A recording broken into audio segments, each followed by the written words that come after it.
Advent Exotics, welcome back to the channel. If you are new, please do me a massive favour. Please subscribe to the channel if you don't mind. Leave a comment, drop a like, ting the notification bell so you don't get to miss the next one. So guys, in today's video, we're going to talk about the costs of breeding ball pythons and keeping ball pythons, some of the hidden costs that you might not think about or put into your plan if you're just coming into the hobby. So I'm going to break down basically what things cost me here.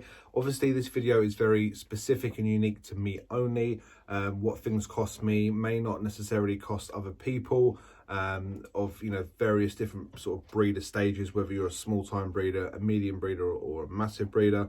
Obviously the price will be different for each person, so we're going to break it down obviously specific to myself, and we're going to talk about the equipment used, obviously the cost of the animals, the food bill, the electricity bill, and some of the costs that you may not think about, when you're getting into this. Things like, your paper towels, your tweezers, your water bottles, your cleaner, your temp guns, your temperature gauges and humidity gauges and things like that, because it all adds up. So we're going to break it down bit by bit. And I hope this answers a few of your questions, because I've had this question from quite a few people very recently. So it's obviously a topic people want to know about, if they're just getting into the hobby, or if they're already in the hobby and want to know they're paying too much for things, or if it's the right sort of amount. But like I said, guys, disclaimer, this is just my situation, what I pay for things. Obviously your situation will be completely different. So guys, kick back, relax and enjoy this video. So guys, what I want to start off with is literally from the beginning. So obviously I'm standing in my snake room. A lot of you will know this is a log cabin. At the time I was moving house, and a log cabin was the only viable option for me to do, and it was the cheapest option at the time. Now I think this room cost me £1,900, so just under £2,000, which is a bit of a kicker, because 2 weeks after we got this, the exact same cabin went for £1,100 in the sale. So I was kicking myself in the teeth for that one. But that's £2,000 right off the bat just for the actual building. I call it a building, it's a log cabin, but you know what I mean. And that's without obviously any of the electrics, any of the insulation, any of this is carpeted and things like that. So £2,000 just for the cabin. Obviously then I had to get electrics put in. Now that was a massive expense. This has 1, 2, 3, 4, 5, 6, 7, 8. This has 8 double sockets in here, and you can't see it because it's behind the rack over there. That's where the board is. And if you follow me, you'll know that I had some issues with the electric. Basically, what the electrician put in wasn't enough to cope with what I had in the room. So I found it tripping a lot, and it was tripping the main house as well. So that's why I had to downsize some of my animals and some of my equipment. But obviously, you know the story if you follow me, with these racks and the hatching rack. The old racks that I used to use, in total, used 20, 10, 20, 30, like 30 plugs or something like that, 30 something plugs, in extension leads and things like that, which is obviously not good. This rack behind me, it houses 33 of these 33 litre rubs, and that only uses 11 heat mats. Just one big heat mat across the back like that. And the hatching rack, which you've seen, and again I'll show you in a second, is designed to just have one heat cable, but I found the bottom wasn't obviously getting as warm as I want it to be, so I split that into 2. So basically we've got 11 on there and we've got 2 on there, so from 30 odd plugs down to 12, so 13. So a massive difference, and of course I've seen a massive difference in my electricity bill. Obviously now the incubator is turned off. So guys, the incubator uses 2 Habitat fans, which are obviously quite big units that go into plug. Not obviously those little computer fans, so they do take a little extra juice than most would say. And then it also has obviously the thermostat and obviously the heat cable. So all in total, guys, if the electricity was all buzzing and everything was on in the height of the season, especially incubation season, my electricity bill is probably around £120 a month, give or take, between 80 and £120 on average, which is a lot of money, especially if you don't have it. But to some people that's nothing. Obviously people that with with a lot bigger facilities will have a lot bigger electricity bills. So it's about, on average, about £100 a month to run this electricity wise. Obviously, if you're a breeder in your bedroom and you have a lot less animals, maybe a couple of racks, and that's about it, then obviously your bill's going to be a lot lower. But if you have a room like this or a bigger room than this, obviously you're going to see your electricity get bigger, and the more you expand on your collection, obviously the more equipment that you need, the more housing, the more racking, you're going to see that it's going to creep up and creep up and creep up, and it's not cheap at all. So you've got to bear that in mind. If you're just going to get into this, then obviously you're going to have an extra electricity bill. So going on to the next thing, we have things like your food bill. Now, if you do follow me, you'll know that I used to breed my own rodents, and that was a godsend because the amount of money that I saved was insane. That's probably your biggest expense is your food. If you've got a half decent sized collection, obviously if your collection's small, it's quite cheap to feed an animal. Say if you've only got 5 snakes, you can probably feed them, for around £20 to £30 per month. Here, where I'm not now breeding the rodents because it just became too much, I do have a little rack with a couple of colonies in, which I'll show you shortly. But that's just to sort of offset the price, because when you go from breeding your own rodents to having to buy them, you notice the difference in your wallet. You really do.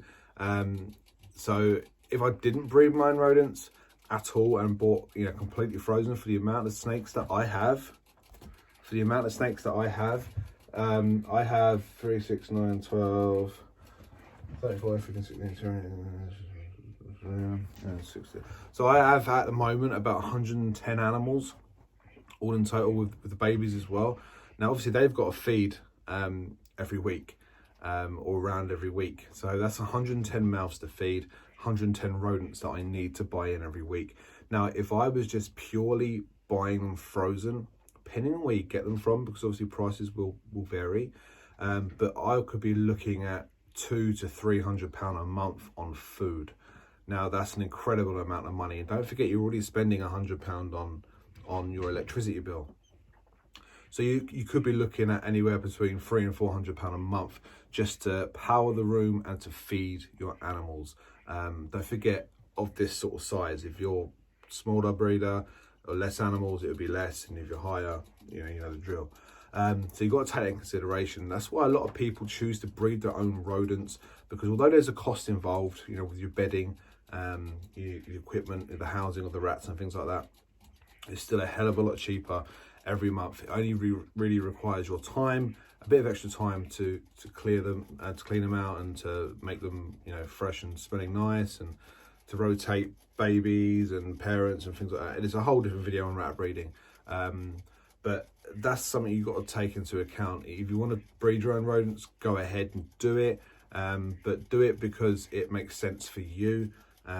Because one thing you don't want is load of extra rodents that you don't need, that you can't feed. And a lot of people, even though they breed snakes, I'm a rat lover. Any real breeder who breeds their own rodents love their rodents just as much as they love their snakes. It's true. My rodents get handled probably 3-4 times a week. I come in here, I open them up and I hold them, and I scratch their nose and I hand feed them.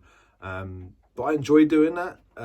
It's a bit of interaction, and it tames them down as well. So you can stick your hand in my rats and they will just sniff you and climb on your hand. You won't get any bites whatsoever, even from the babies. And that's something I really strive to sort of accomplish. But just bear in mind, if you're not in a position to breed your own rodents and you have to buy them in, there is a cost involved there, and it's quite a substantial cost as well.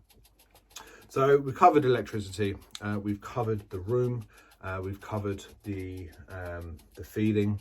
One thing I didn't talk about was the price of the electrics going in. Now the electrics cost me, obviously with all the power points, the lighting, and obviously put the board in, the armoured cable that runs from here all the way down to the main house. It was just over £2,500, which again is a massive chunk of change. So with the price of the cabin, the price of the electrics, the price of actually running it, you know, we're talking thousands now. And you may be thinking, well, when are you going to get your money back?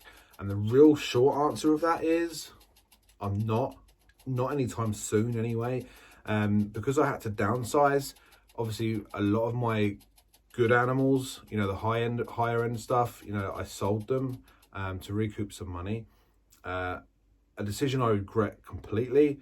So I thought, sort of had to start from, not from the bottom again, but you know, if I was up here, I've had to start from down here again. So I'm not producing, you know, multi-gene clown animals that I can sell for thousands of pounds and things like that. But why do I do it? Because I love it.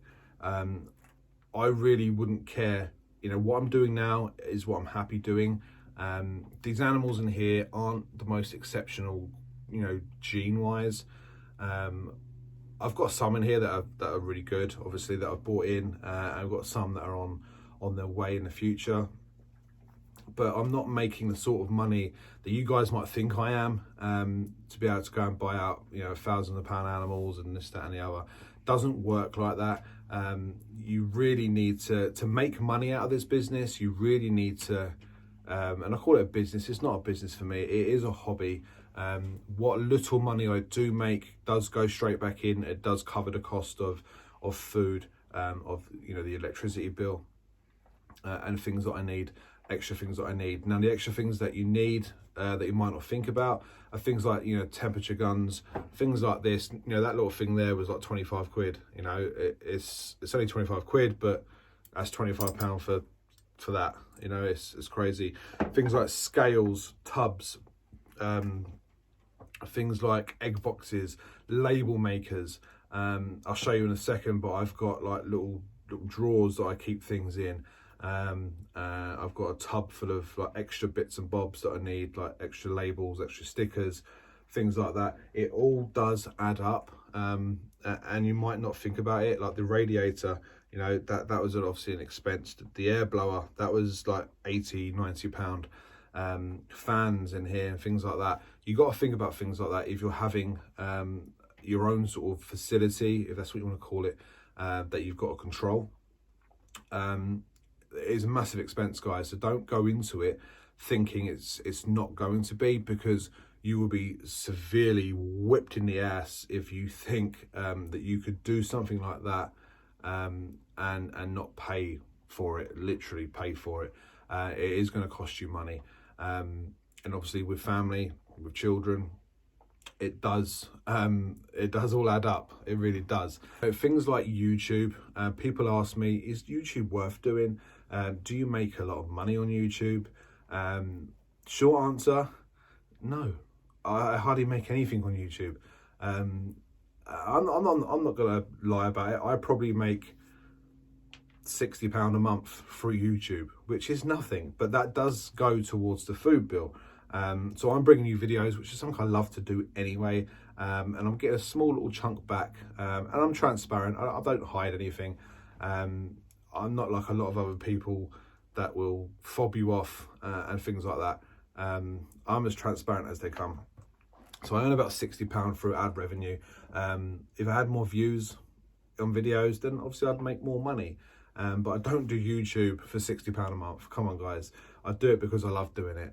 The people that do it for the money are the people that put out daily videos. And there's nothing wrong with that. I'm not dissing that. I'm just showing you the difference. You'll see a video from me once every 10 days, if you're lucky, you know. People that put out daily videos, they're the people that are doing it for the money. So let's get that quite clear. But that's another video and another story. So guys, that's pretty much it on the actual costs of things. Just be sensible with it. If you want to get into this sort of this hobby and do it on a level similar to this or higher or a bit lower, just realize the costs. Now, if I haven't covered anything in this video, which I probably haven't, you know, please DM me, email me, taexotics@gmail.com, leave a comment down below, and I'll get back to you. If you want to know anything more specific, then reach out to me. Like I say, I'm transparent. You know, I'll answer any question, whether it's about how much something costs or how much I make on something. I don't care. I've got nothing to hide. So please, you know, reach out to me and we'll have a conversation. But anyway, guys, let's take a quick look at the rat rack. and have a quick spin around the room, just having a brief sort of reminder of what things cost, and we'll come back in a minute. So guys, this is the rat rack, just a simple 6-high homemade sort of rack. Now this was actually made by Marv and Jay over at MJ's Python, so massive shout out to them. I'll leave their links in the description down below, make sure you go and give them a follow. So this is basically, it's a typical sort of standard rack. There we go, we've got some ratties in there. Now these were literally just fed this morning, cleaned this morning, so they're nice and clean. We've got a mama and some babies there. So basically this has got pretty much 1.4 all the way down, some babies in there. What do I feed them? Yes, they do get fed the sow rolls, but that's not all they get fed. That just gets left on there all the time. They can graze on that. Yes, that's not enough to feed them solely that. It's just not enough nutrients and goodnesses, you know, what they need. So don't just feed just them by themselves. Now what these get is they get obviously those to graze on all the time. They get vegetables, they get fruit, they get bird seed, they get sort of bird peanut things. They get fed very, very well.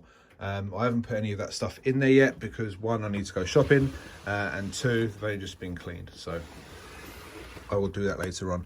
I did have the option of putting a water reservoir up there, you know, with the water lines. But as it was only 6-high, I didn't feel the need. Bottles worked just fine for just what I needed to do. If it was any more, then I would think about the water reservoir, but it takes seconds to use that bottle there just to fill those 6 little bottles. So yeah, that's the rack that I have. If you're asking me why is it inside the snake room, pretty much because I have nowhere else to put it. Obviously we've got rid of the shed next door, so I can't put it in there. And it works fine there. You know, if it was any more, then it would get too smelly and get too warm in here for it. But as you can see, it's right next to the window. The window gets cracked open on really hot days. I can wheel that out on wheels. I can put it into a shady spot if the room's too warm. But they're absolutely fine. They're breeding, they're loving life, and they're doing really well. But any more questions about the rats, guys, feel free to shoot me a line, and I'll be happy to answer any questions you might have. So guys, quick recap. So hatching rack runs on 2 heat cables. The thermostats are obviously there and there. So that's quite obviously energy efficient because we're not using mats on every level like I used to do on my hatching racks. Incubator is turned off now. Excuse the mess, guys, but it's turned off now. But obviously that runs on the heat cable, the 2 thermostats and 2 Habistat fans that obviously stay on for a good 6 months of the year. So that is a big cost right there. That's probably saving me, out of the average of £100 a month, that's probably saving me £25 a month being off, believe it or not. Obviously that's the big rack. Now this runs on 11 heat mats, and it's controlled by 4 thermostats. One there, one there, one there, one there. I have those 3 levels controlled by 1, those 3 levels controlled by 1, those 3 levels controlled by 1, and then those bottom 2 are controlled by 1, obviously because it's closer to the ground. It's going to be a lot cooler there. And obviously we got the freezer, which is full of rodents. I'm not sure how much that costs, to be fair, to run. It's supposed to be energy efficient and not cost a lot. And I've not really noticed a difference in the electricity bill, so that's quite a good thing to have. So there we go, guys. That's pretty much it. So guys, there we go. There we have it. There was a breakdown of what things cost me here at TA. Again, like I said, any questions, feel free to ask. You know, I won't shy away from any question. I'll answer it to the best of my ability and to the best of my knowledge, and be as transparent as I like to think that I am. So guys, thanks for watching. Your support honestly means the world to me. I'm going to be doing another giveaway soon, another subscriber giveaway, so stay tuned for that. So make sure you got your bell icon ticked, so you get a notification of when I upload that video, because it will be very soon, I can assure you that. So guys, stay safe, look after yourselves out there. It looks like it's getting a bit, you know, it's going back up again, and there's new cases of COVID-19. So stay safe. I think we've got new sort of guidelines coming next week, so look out for those. But until next time, guys, thanks for your love and support. You guys are fantastic, and I'll see you on the next one.